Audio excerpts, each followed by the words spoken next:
The Cyclist, by Erik Røde, 1755. Read by Lady Margaret Beaufort. Continued. Chapter 2, Carlo. Scene 6, The Modest Abode. As the wheels of my road bike hummed in rhythm with the countryside's tranquil melody, Ponti's trusty three-wheeler led the way through this picturesque Italian landscape. The rolling hills, dressed in a patchwork quilt of vibrant green and golden fields, stretched endlessly under the boundless blue sky. The journey was not just a physical one. It was a passage through time and stories, an immersion in the heart of rural Italy. Nestled amidst this undulating terrain, the modest homes that peppered the countryside whispered tales of generations past. Each abode bore the scars of time, their weathered facades echoing the resilience of those who had called them home. As I followed Ponti's lead, my eyes wandered to these rustic dwellings, wondering about the lives lived within their ancient walls. The road, a sinuous ribbon of well-worn asphalt, guided our way with graceful curves and bends. It was a thoroughfare that had witnessed countless journeys, a silent observer of the ebb and flow of life in this tranquil corner of the world. Here, time moved at its own unhurried pace, and the moments unfurled like the vines in a vineyard, slowly and with purpose. And then, like a gem hidden in the heart of nature's embrace, we arrived at our destination, Ponti's charming cottage. Tucked away from the world's bustle, it stood as a sanctuary of simplicity and warmth. With a graceful dismount, I left my road bike behind and took my first steps onto the cobbled path leading to the cottage's front door. Waiting to welcome me was Ponti's husband, Carlo, a man whose appearance belied the wisdom etched into his soul by the passage of years. Carlo, standing at about 5 feet 10 inches, possessed a slim yet sturdy frame that spoke of a lifetime of hard work and outdoor living. His once jet black hair now bore the distinguished marks of age, with streaks of silver weaving through. His rugged good looks and the enduring strength that emanated from him seemed as though they were innate, an integral part of his being. Carlo was a man of old-school values, where a handshake was a bond, honor was a creed, and tradition ran deep in his veins, shaping every facet of his life. In contrast to Carlo's seasoned presence, Ponti exuded a youthful vitality that defied her age. Her spirit, unburdened by the weight of years, shone through her eyes like a beacon of light. She possessed a timeless beauty, one that had remained untouched by the hands of time. Her visage was a demonstration to the purity of her soul, and her youthful charm was a reflection of the joy she found in the simple pleasures of life. Scene 7, A Warm Greeting. Carlo, with a sincere smile, greeted Alex warmly and said, "Benvenuto, I'm Carlo. Grazie for helping my wife." Alex, equally pleased to meet Carlo and immersed in their shared gratitude, replied, "It's a pleasure to meet you, Carlo. I'm Alex, and I'm glad I could be of assistance." Ponti, her eyes twinkling with warmth, interjected, "Carlo, Alex fixed my bicycle tire. Without him, I would have been stranded." Carlo, nodding appreciatively, responded in his limited English, "Grazie, Alex. You saved us from una situazione difficile." Alex, his respect for Carlo growing with each interaction, replied, "You're welcome, Carlo. I'm just glad I could help." The atmosphere was infused with a sense of camaraderie and gratitude as they stood on the threshold of Ponti and Carlo's charming cottage, the modest abode that had become an unexpected haven for Alex in the heart of Italy. The cottage itself exuded a timeless charm. Its stone walls, weathered by the passage of years, stood as an indication to the enduring spirit of its occupants. A lush garden surrounded the cottage, bursting with colorful blooms and the sweet fragrance of blooming flowers. The air was filled with the soothing sounds of birdsong, a harmonious symphony that seemed to welcome all who ventured into this tranquil haven. Carlo, with a hospitable gesture, invited Alex inside. "Per favor, come in, Alex. Our home is your home." Alex, touched by Carlo's kindness, stepped inside the cozy cottage and said, "Grazie, Carlo. Your home is beautiful." The interior of the cottage was a reflection of its owners, simple yet filled with warmth and character. Wooden beams adorned the ceiling, and sunlight streamed through small, rustic windows, casting intricate patterns of light and shadow across the room. The furniture was well worn but comfortable, and the walls were adorned with framed photographs that captured moments from a lifetime of shared experiences. Ponty, her eyes sparkling with pride in her home, added, "We may not have much, but we have a more and a miss easier. Love and friendship." Alex, deeply moved by the genuine hospitality of this couple, smiled warmly and replied, "That's more valuable than anything, Ponty." As they settled into the cottage, the evening sun cast a golden glow over their impromptu gathering. Alex and Carlo, two individuals from opposite corners of the world, found themselves bound by the threads of humanity, sharing a moment of connection that transcended language and borders. In the embrace of this charming cottage, the tapestry of their lives began to weave together, creating a story that none of them could have anticipated but would forever cherish. Scene 8. A feast under the stars. Under the star-studded canopy of the night sky, the world seemed to slow its pace, and time felt as if it were suspended. The charming cottage, bathed in the soft glow of candlelight, welcomed us with open arms. It was a haven of warmth and serenity, far removed from the chaos of the outside world. As Carlo prepared a meal that would soon tantalize our taste buds, the savory scents wafted through the air, wrapping around us like a comforting embrace. Carlo, with his boundless generosity, insisted that I stay for dinner. Initially, I hesitated, not wanting to impose on their goodwill, but their welcoming smiles dissolved any reservations I held. Gathering around a sturdy wooden table, its surface adorned with flickering candles, we became a tableau of diverse backgrounds and shared moments. Carlo's old-world charm and his innate sense of hospitality set the stage for a feast that extended beyond the culinary delights. It was a feast of camaraderie, a celebration of human connection in its purest form.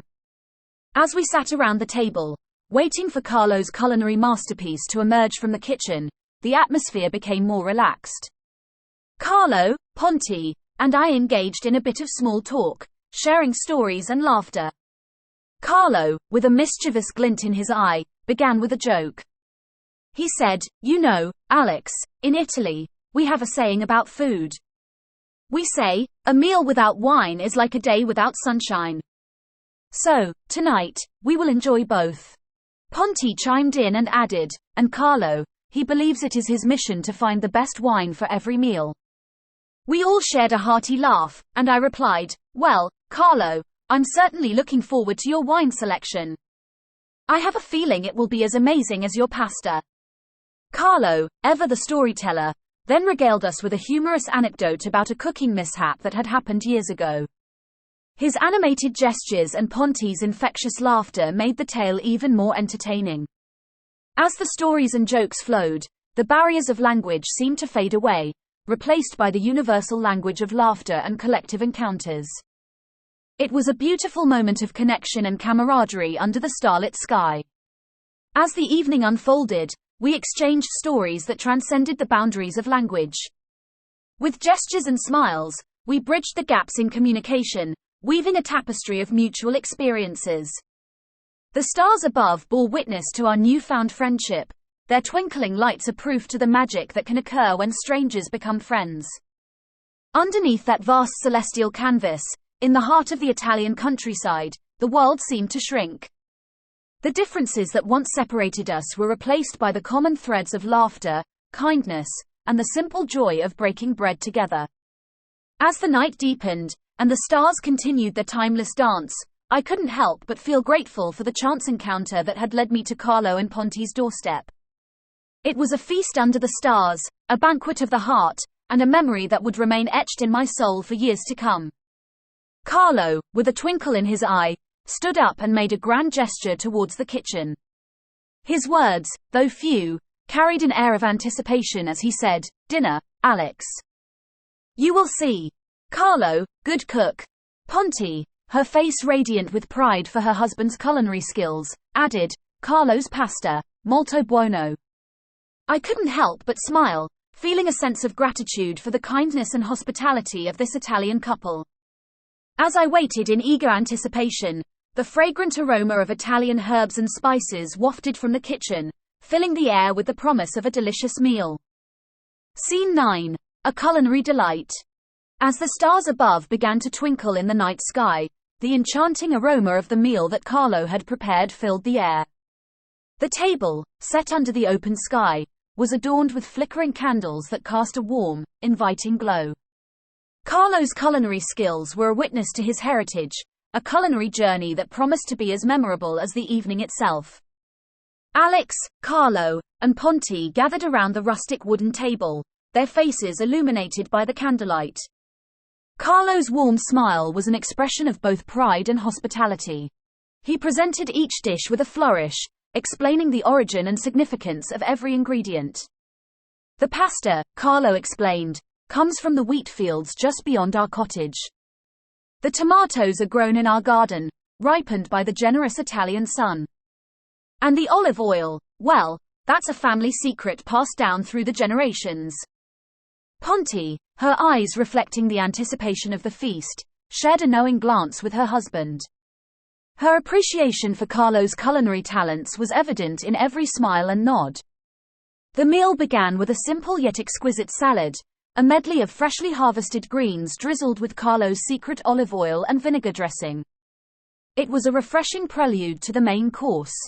The pasta, al dente and perfectly coated in a rich, savory sauce, was a revelation. As Alex took his first bite, the flavors danced on his palate, a harmonious blend of tomatoes, herbs, and a hint of garlic. You know, Carlo said with a twinkle in his eye, there's an old saying in Italy that a good pasta dish is like a warm embrace.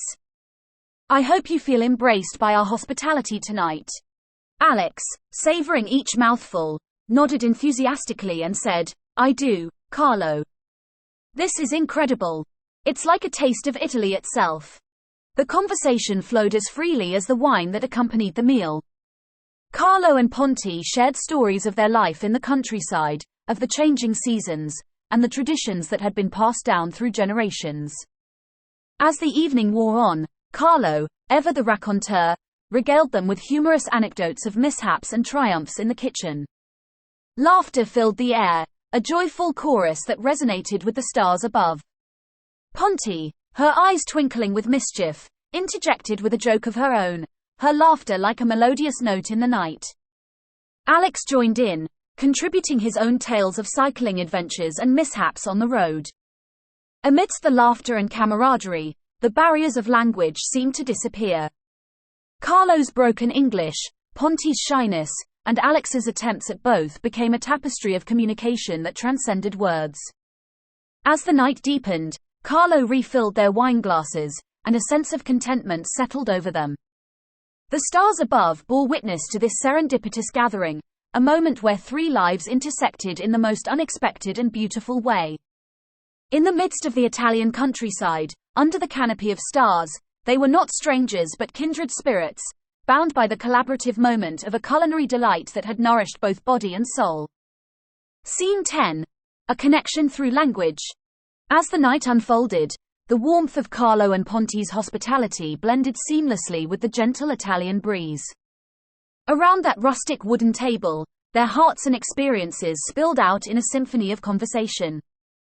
Carlo, with his limited English, shared tales of his son's adventures in America. The mere mention of the United States brought a spark to Alex's eyes, a glimmer of pride mixed with nostalgia. Carlo painted vivid pictures with his words as he recounted his son's experiences working and cycling in the States. Alex listened intently, eager to bridge the gap between his world and Carlo's. Your son must be an incredible cyclist, he remarked, trying to convey his admiration. Carlo's face beamed with pride as he replied, yes, he was very good. Competed all over, in Italy.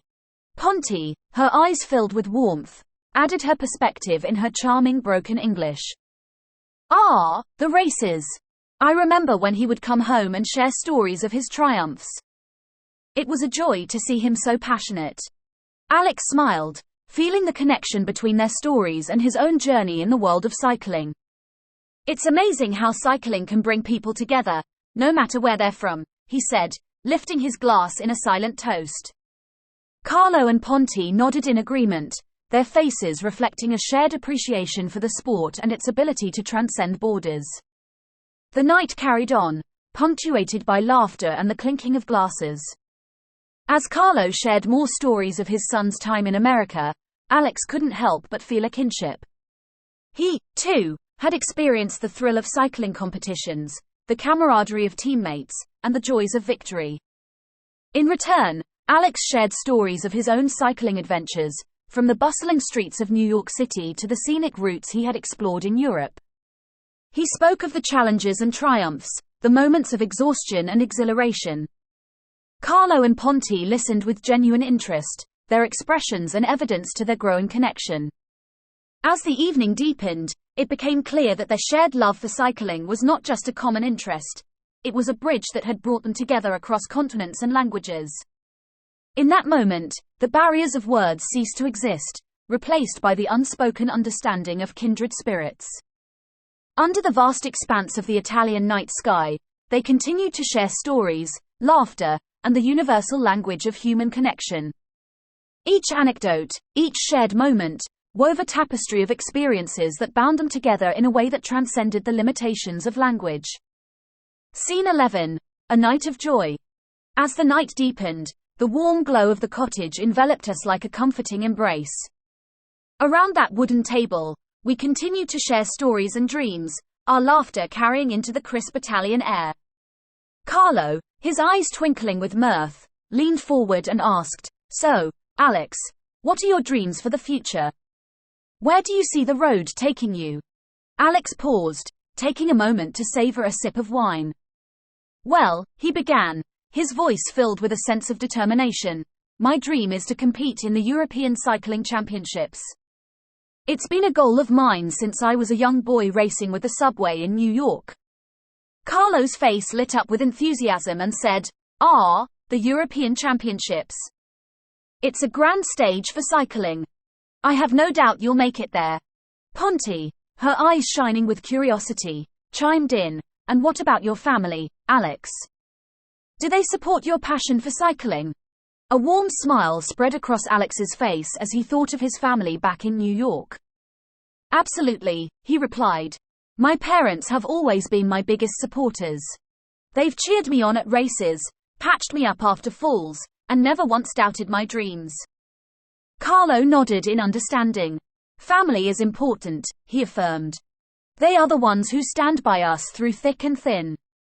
The conversation flowed, each moment adding to the tapestry of shared experiences. Alex spoke of the challenges he had faced on his journey, the sacrifices made in pursuit of his passion, and the camaraderie among his teammates. Carlo and Ponti, in turn, shared stories of their own adventures and the enduring love that had kept them together through the years. As the night wore on, the barriers of language continued to dissolve.